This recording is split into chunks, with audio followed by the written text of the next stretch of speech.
Welcome to our next lesson, responding. In the previous lesson, we reviewed how we expand our search out from just a single event to look at other related events until we determine we have enough information or have hit a dead end. In this lesson, we explore beyond the sufficient knowledge decision point and look at how we can respond to incidents. This is the final video covering a step in the process for using the attack framework for defense and hunting.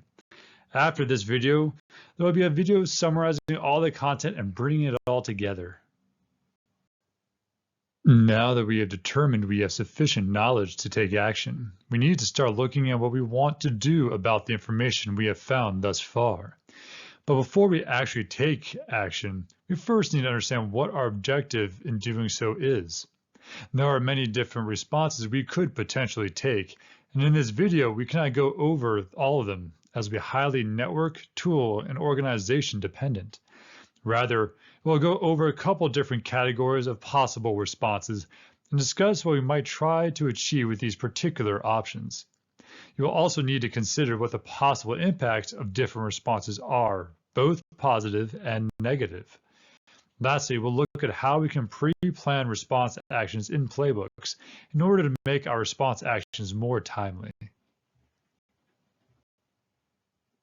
We are now in the bottom right section of our hunt flowchart, where we start taking response actions against our adversary. By the time we have reached this step, we should have already discovered at least some of the adversary activity on our network. How much is dependent on what our determination was for sufficient knowledge from the previous video. In this step, our objective is to either destroy, deny, degrade, or disrupt our adversary or adversaries' ability to affect our network. Keep in mind, although in this flowchart this is a terminating step, in reality many responses will be taken as part of an ongoing investigation, and we'll talk a little bit more about what that is in the following slides. Additionally, responses will often not be conducted atomically. That is to say, we may take multiple response actions at the same time, or one after another to achieve specific desired effects. And we can organize and plan our response actions in advance of an event occurring by organizing into playbooks, which we will describe different response actions and the pros and cons of each of those actions, so that when an event occurs, we have already thought a little bit about what some of the costs and benefits of each response might be. Let's look at the first category of responses we'll talk about, enhancing our sensing in our network. Usually the goal of this type of response is to improve our visibility of adversary activity. This category of responses is very likely to be used as part of an ongoing investigation rather than at the end. These kinds of responses won't likely impede adversary activity, but in some cases may. For example, if we push out a new or updated antivirus rules or firewall rules. As a result of the low impact against adversaries, enhanced sensing responses tend to be the lowest risk responses we can take during incident response.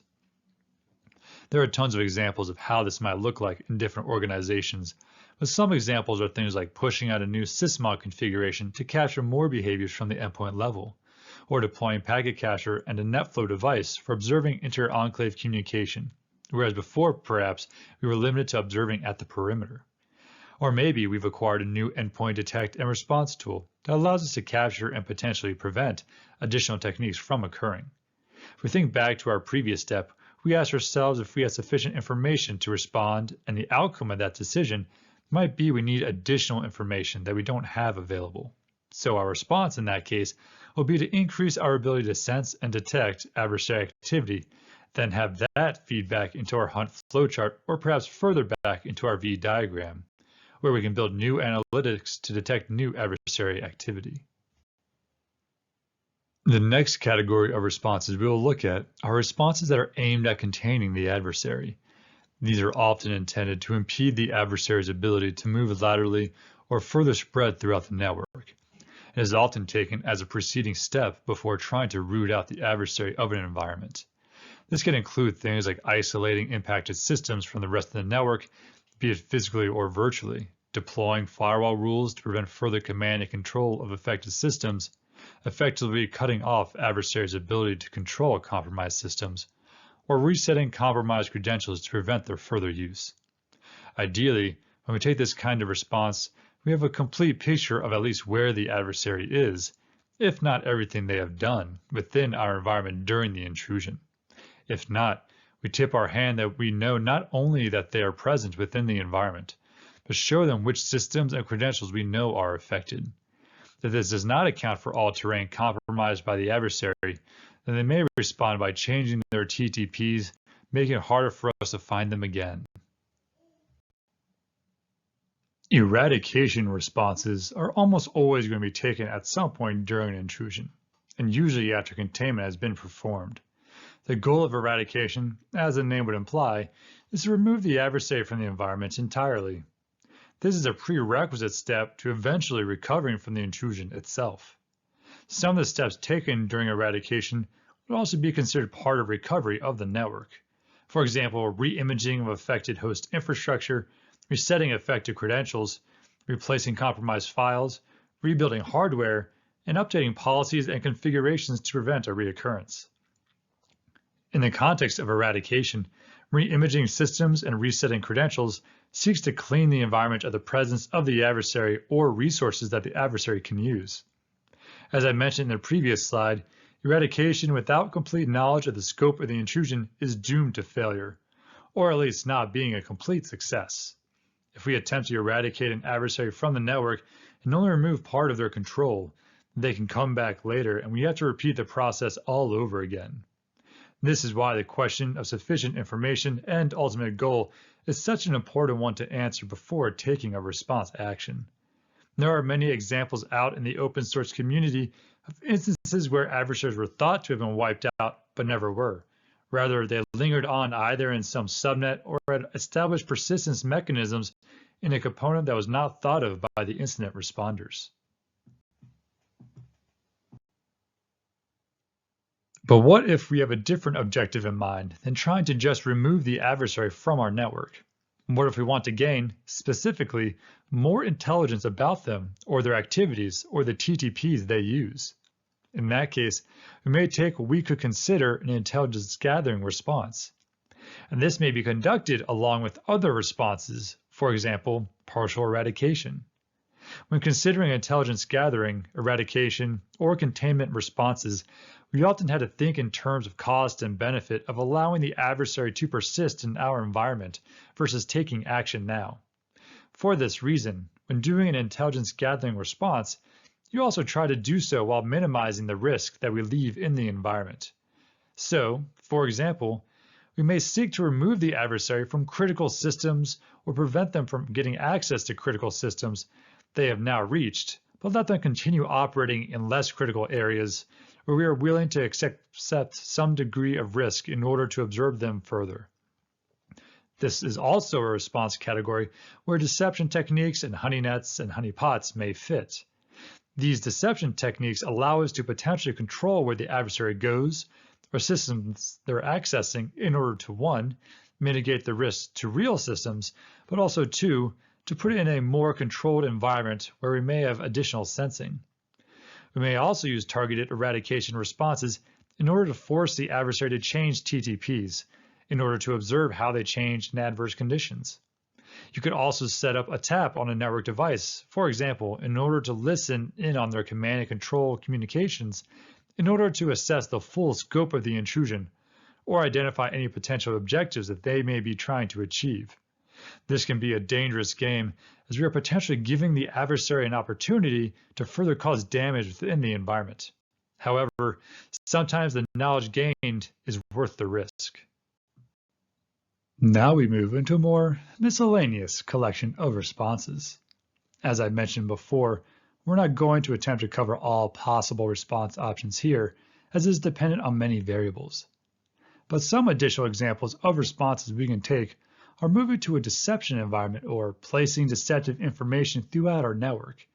In this case, not as an intelligence gathering response, but rather to confuse or mislead our adversary. We can provide false information, making them believe that, for example, our financial state is not in a good place, or our next big product is different than the actual plan. We may be required to notify authorities in the event of a compromise or if specific information is lost, or evidence is recovered during the intrusion response process. Governments themselves may have a range of options that are not normally allowed by private organizations. They may take their own offensive cyber actions in response, or hack back. They may take legal action against groups who conduct malicious activity, potentially against entities in other countries, depending on the situation. Alternatively, a more subtle approach is the diplomatic approach, where the issue is raised along diplomatic channels in order to attempt to encourage cessation of cyber attacks by one nation or another. As mentioned before, there are many more possible response actions that we cannot possibly cover all possibilities in this course. Now that we've gone through a couple different kinds of responses we can take, let's look at an example.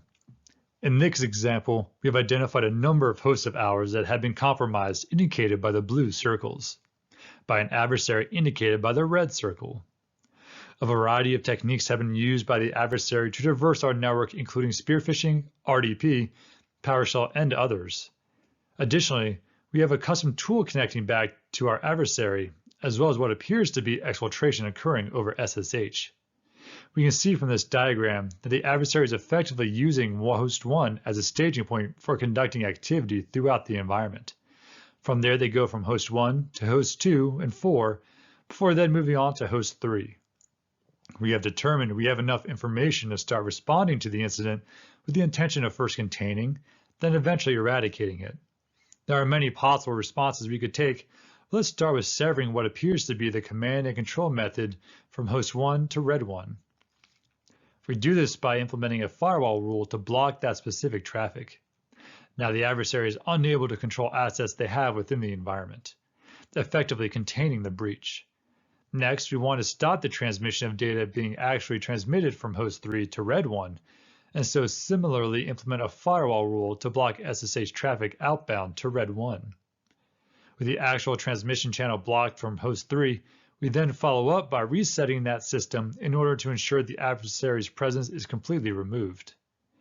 This is not a full remediation and recovery phase. It was merely to stop the adversary's ability to continue doing damage within our network.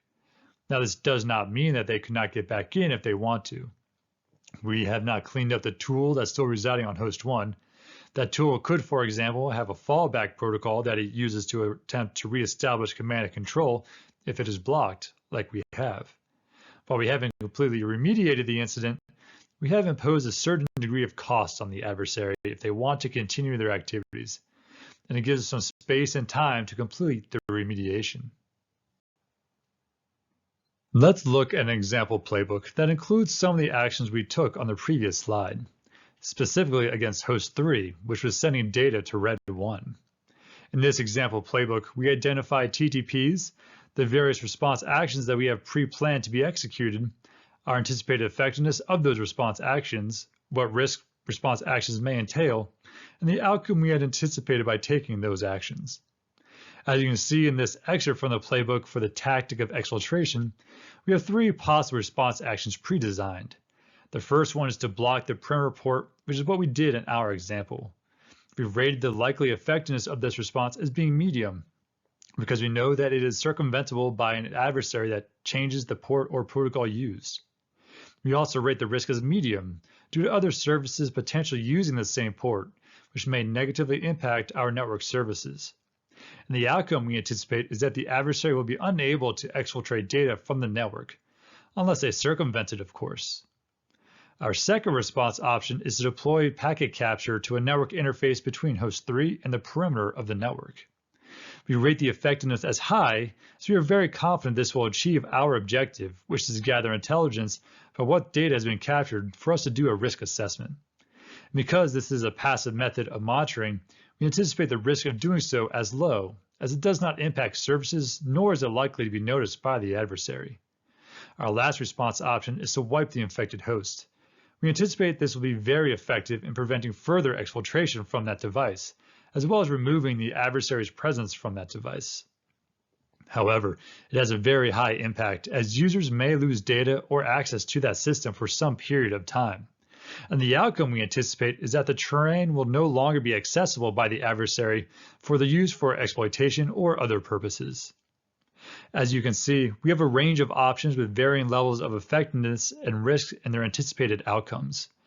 We may make different decisions on which action to take depending on different situations, but that is why we have a range of options to choose from, so we can choose the best option to meet each specific situation as it occurs. This sort of condensed table helps management understand the pros and cons of each action at a non-technical level. Having playbooks also helps us exercise our responses outside of incidents and documents how they can be done, as well as allow us to further refine our measures for effectiveness and risk if we take those courses of action. Having a documented playbook also can help us get pre-approval from leadership to perform some of those actions, giving us a more timely response to adversary activity. Now that we've responded, we're done, right? Not quite. We still need to assess our response. As we saw in the previous slide, we have expected outcomes, but that's not necessarily what ends up happening. There may be unintended side effects we didn't anticipate, or our response may not have been as effective as we'd hoped, and we need to assess that before claiming victory. We want to document the findings of those assessments and any other pieces of information we learned as a result of our response actions. Maybe we should rate a possible response action as low or high depending on how well it went in reality. Or maybe we come up with a whole new response and need to add it to the playbook. As I mentioned before, where responding itself is not necessarily the end of the process, but we may need to return to previous steps either in the hunt flowchart or in our hunting V diagram before continuing the investigation and hunt further.